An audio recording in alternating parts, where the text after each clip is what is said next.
You're listening to the Small and Supercharged Podcast with Ria Freeman, episode 200.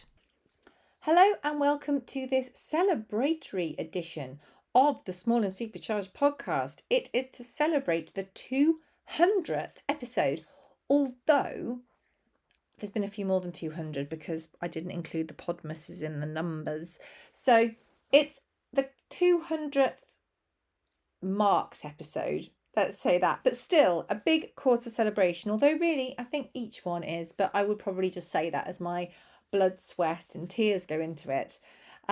So today we are on episode number 200. If there's a fanfare around, please play that in your mind. But I wanted to talk to you about a few things I've learnt from 200 episodes, because I know podcasts continue to be really, really popular and lots of people start them, quite rightly, and because they're a great way to access your audience where they are. I personally love listening to podcasts when I am in the car. They're much better than the radio. A lot less channel surfing goes on when I'm listening to a good podcast. When I'm out and about, when I'm walking, if I wouldn't say tidying, but sometimes if I'm cooking or something and I'm on my own in the house, I'll put a podcast on instead of the radio or the television. And I just think they're a great way of meeting people where they are. So I wanted to share some thoughts around podcasts, what I've learned from 200 of them, which I think is quite significant learning. I've made notes. But also, if you want to start a podcast, I hope that some of these ideas will also help you, because it's kind of not easy, but it is a lot easier than you think. And I know when I first started, I had the idea ages before I launched, and I faffed and read loads and loads and loads, and then one day I just went for it. And although there are still bits that I think could be improved, I mean, you can always improve, there's still loads of bits that could be improved. I think that over 200 episodes in now, which is pretty amazing. I think that I've definitely achieved what I wanted to with it, which is reaching new people, reaching people where they are, and providing information particularly through the solos I do. They're more kind of actionable tips, kind of uncovering things, sharing ideas, sharing thoughts, sharing knowledge, and inspiring people through the interviews. And there's been some amazing ones of those over the last 200 plus episodes. Podmas was great because it allowed you to listen to a lot of different people in a short space of time. We've had some incredible interviews that you've all loved as listeners. I can see from the number of downloads, from the screenshots, from the shares, from the lovely, lovely comments. And I appreciate that so, so much. I love chatting to the people that I interview. I'm really fussy about who I interview, and I love chatting to them. Got some really good people coming up in the pipeline as well, which I know you're going to love. So definitely keep listening. And if you haven't subscribed yet, please do subscribe on whatever platform you're on. But without further ado, I'm going to run through some of the key learnings I've had from the last 200 podcasts, and I hope you enjoy them. Please do screenshot, share stories, and tag me if you do. So the first thing is about the equipment. Now, I have recently updated my computer because my poor MacBook Air, who has been a loyal servant and has done amazing things in his time with me, considering that he's my only real work tool. And he was just getting rather tired, and I couldn't use it without being plugged in. And there were a few other exciting quirks it developed that put the fear of God into me. So I decided he was quite tired and needed to have a new guy to take over, which is what I'm recording on now. And this is completely my fault. I know Lol will edit this, and I know I'll get it. Oh, you should have done this, but we'll just run with it. I'm sharing with you. The new MacBook Air does not have any USB ports. I don't know what they're called, holes or ports, USB bits that you stick USB things in. The old one did, and my microphone is a USB microphone. I've got the Blue Yeti microphone. It's white though, but I used to plug that in and would record on it. And when I sat down to do a podcast recording the other day, well, a few episodes ago now, I looked around for the USB hole, confident that it would be there. It's not. So I need to get an adapter, but massively dropped the ball on that. Haven't done it, and only remember when I sit down to do a podcast and then promptly forget when I move on with my life. So that's gone well. However, I can notice a slight difference in the quality of the audio. It's not bad because I'm really careful on everything else I control around it. And I don't think it's terribly noticeable if you're not a little bit obsessed with it. But I need to get that fixed because the external microphone is better. So I think that the quality, the device I'm recording on now is better. I think the new MacBook Air is better for a few different reasons. And I think the quality of the microphone on it is also good. But I do think having an external microphone that is plugged in is even better. And when you are relying on one thing for the quality of what you're doing, so it's not like a video where you've got the audio and the video going. But I have been told, and I've heard a number of times, that people will stick with a video even if the visual is bad, as long as the audio is good. So audio is really, really important. Another thing which I'm struggling with this, and I felt I'd got there, but that beep, that's just reminding me I haven't, is the background distractions. But that is my point too. So the first one is equipment matters. It really, really does. And making sure you invest in the right kit will take your podcast from one level to the next. I need to get that adapter. Note to self. Now, the second thing is the background noise, and making sure you have done all you can to eliminate all sources of background noise is really, really important. So I record in my office, which is away from the house, which is a win. It is generally very quiet here. The only thing you will hear is a horse sometimes, or the beeping, which is when you get a notification on your computer, despite the fact you're on Don't Disturb, but we're not going into that now. However, sometimes I really pick up on it, or actually I don't pick up on it until I hear back if background noise is happening when I'm interviewing somebody. Because if somebody is doing the interview when they're at work and they've got the radio on in the background, it's not necessarily something that I can hear. But when you listen to it back, you can sometimes hear a noise in the background or just some kind of interference. If somebody is in a windy area, you can hear the wind really badly. If there's any background noise, it can be really distracting from an audio point of view. So I think it's important to do all you can to always eliminate background noise. And I know when I haven't, it's really been niggling at me that the podcast could have been better if I had clocked that. But if you're recording your own or if you're interviewing somebody, do just knock off any sources of background noise. It really, really makes a huge difference. It just takes that audio up to the next level. And also, you don't want to have music in the background of your podcast unless it's your own jingle or whatever. You don't want to have that there. It's not going to add to it. All it's going to do is fight with the sound of the person that you are trying to record with.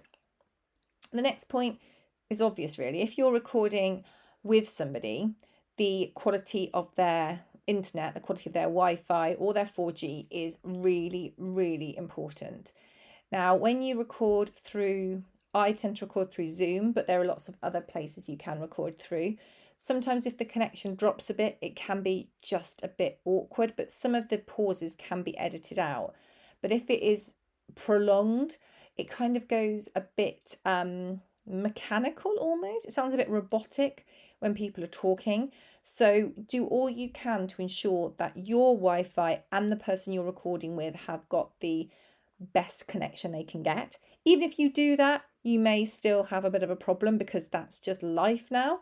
But I think if you can do all you can to make sure the Wi-Fi is as good as possible, that really, really will help you. The next point is the value of good guests and how it's not just about their following. Now, this is something that I have always believed and something I have been really aware of. And I do genuinely get a lot of approaches for people to be on the podcast often. These are not people that are followers of mine or fans of mine, but they are people that can see that the podcast does well from a ranking point of view and would like to get in on that. And I get that. That's how it works. But I don't really care about the size of their following if they are not going to add value to the listeners. Because they might promote it and it might be a lovely ego trip for them.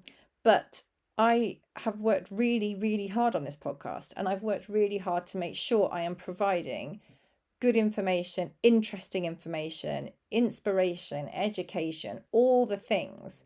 And if I've got someone who has got a massive following but is coming on just to promote themselves, that's not going to add any value.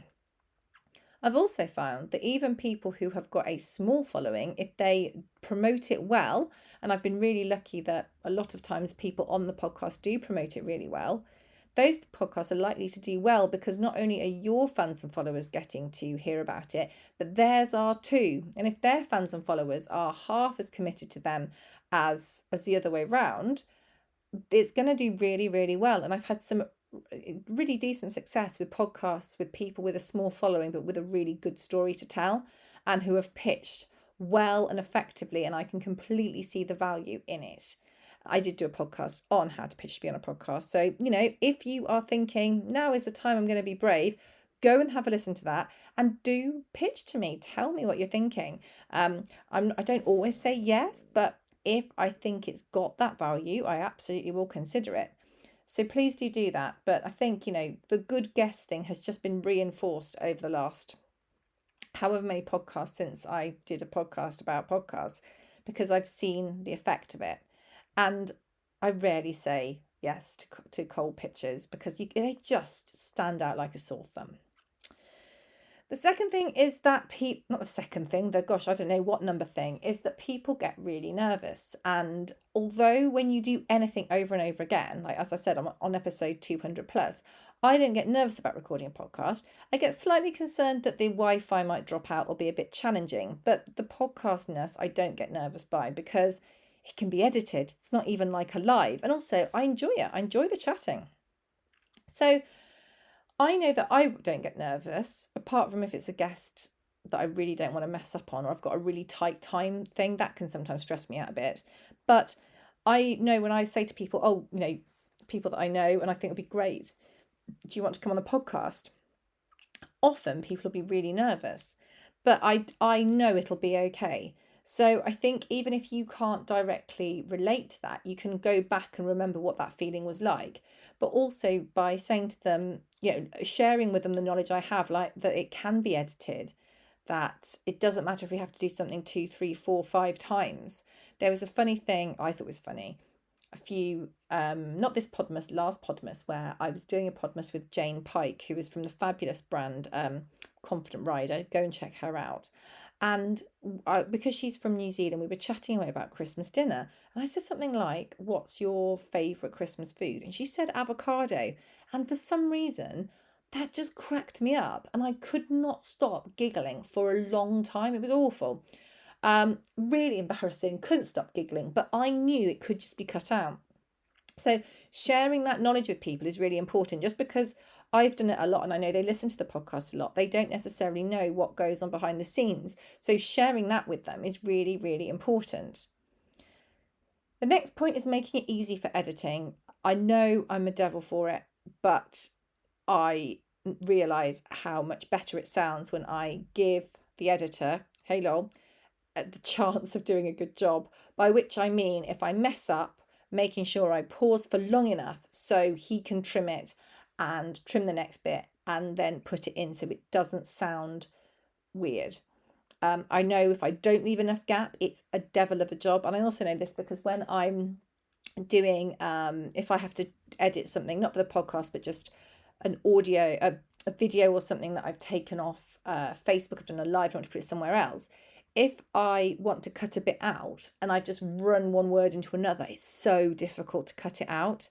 So whether you're recording or you are being a guest, do keep that in mind. The editor will love you for it. And when I do a little bit of editing, nightmare, absolute nightmare if you don't. So do remember that. It will make the audio sound so much better. My next thing is, if you are recording podcasts, don't do too many in one go because it's exhausting and you can hear it when I hear it back, I can hear it in my voice if I'm just getting tired. Not that I don't want to talk about the subject because I always pick subjects I like to talk about, or not that I don't want to interview the person, but If you were, speaking and on calls for hours and hours a day, you would get tired. And it's the same with podcasts. Batching's great. Doing a couple at a go is a great idea because you're all set up. You've got your microphone plugged in. You've got your computer on Don't Disturb, although that clearly doesn't mean anything at the moment. But if you do sort of 3, 4, 5 in one go, which I have done before, you just get really tired and it doesn't come across that you're as passionate about the subject as you are. So don't do too many in one go. And also don't do them too last minute, because if you are in a rush, just like with your social media, actually, if you're like, I need to post now, whereas I think I need to record now because I need to get it edited, etc., etc., it's really difficult. And I sit there and go, I've got nothing to talk about. I've got nothing to talk about. Whereas if I just give myself a bit of time to plan, I come up with loads of ideas, loads and loads of, too many really. And it's better. It's a better quality podcast because I'm not thinking, if I don't do it now, the world's going to end. I think, well, if it goes wrong, I'll redo it tomorrow. And it doesn't go wrong. Now we move on to the promoting it. So I put up a podcast post every Wednesday and every Sunday on Instagram. And I also do one on another Instagram. I do it on Facebook and LinkedIn as well. But the thing is, you need to keep that promotion up. We know that social media doesn't show all of our posts to all of our followers. And therefore, it is really important that you do keep that promotion up, because if you're beating yourself up for not having loads and loads of downloads, but you've only promoted it once, that's where that's going wrong. So do make sure you do keep up with the promotion of different elements and think about how you're going to promote it differently. So you're not just saying, listen to this podcast, it's great 6 times. You're pulling out different bits. That's why I try and do quotes on a Sunday, because it's different. And I think it is important to have that mix so everybody gets something from it, or there's another hook there that might lead somebody into it. Asking people to do things is something that I need to do more of. I need to ask people to review and rate the podcast more, because they do matter. The ratings and the reviews really do matter. So if you're listening and you haven't rated or reviewed it, please do let me know. I would be eternally grateful, because it's lovely to see that people do enjoy it. But it also is good for people thinking about listening, thinking about subscribing, that they can see it is valuable. So I need to ask for those. And I know that I'm as bad. When I listen to podcasts that I love, I don't rate and review it unless they ask me to, which is ridiculous, because my phone downloads it automatically. I press play and off I go, and I don't give it another thought, really. It's not because I don't want to help them promote it at all. I'd love to, but I just don't think about it. So it's important that I need to keep asking for that. And it's important I need to remind people to subscribe as well, because if you don't remind them, they won't. And it's much easier if you do subscribe, because it just automatically comes to your phone. Much better. So I need to get better at asking for that. It is a really important part of it all. Good hosting continues to be super important. And I go with Libsyn for this podcast, and I also have a second podcast, which is another thing I was going to talk about, learning from 200 podcasts, which is quite different to this one, and it is an exclusive for Mastermind members. But because I've learned quite a lot about podcasting, I like to think, and the value of it when you are busy, I think having the private podcast has been a really interesting second thing for me to do.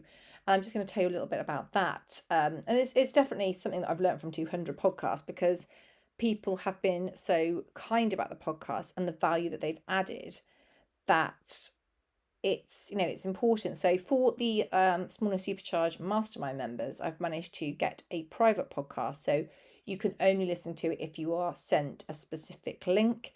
And then I can control who listens to it. I can see who listens to it, which is great. And that is all of the live trainings, all of the audios, so all of the lives, the trainings, the masterclasses, the social media ideas, all of it gets put into the podcast, the private one, in a kind of rough and ready format.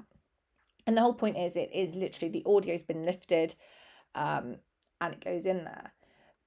And I do apply quite a few of the things that I've talked about here into that.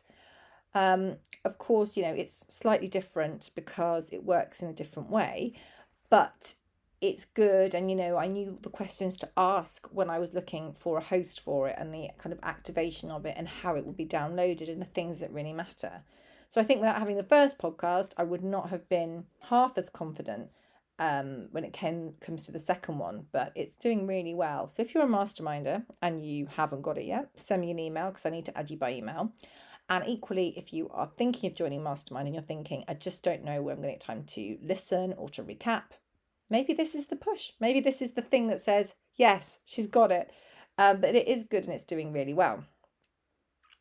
And my final thought, and this does apply to social media as well as to podcasts, is that just because people don't screenshot or comment or share, it doesn't mean that they're not listening, and it doesn't mean that your content isn't valuable to them.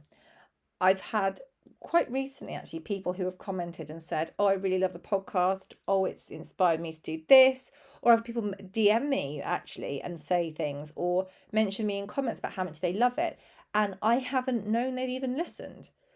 So like with social, it doesn't mean that no one's listening. And then if I think about the podcasts I listen to and love, I don't always comment on everyone's posts I see, because sometimes I don't see the posts.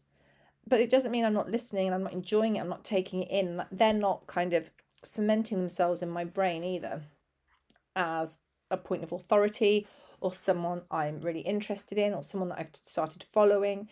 So we need to just remind ourselves that when we look for engagement, we look at these external signals, but not everyone gives these external signals. And that is really important to remember too. So I hope that's been of interest, what I've learned from 200 podcasts. Gosh, I wonder what I'll have learned by 300. Who knows? I think it's also worth saying that it's not easy. I mean, I love chatting. I'm really lucky that I can just sit and chat for England. I just do bullet points so I don't forget anything. That's probably something I should have mentioned as well. But I don't mind chatting. I'm quite happy chatting. I'm not stressed if a podcast is 10 minutes. I don't think I've ever put out one that's 10 minutes. But I will set off with doesn't matter. It's the quality, not the quantity. But it's hard to keep going week after week after week. And when life gets busy, it's even harder to make sure you are recording those podcasts, doing the interviews, making sure you've got enough interviews in stock so you don't run out.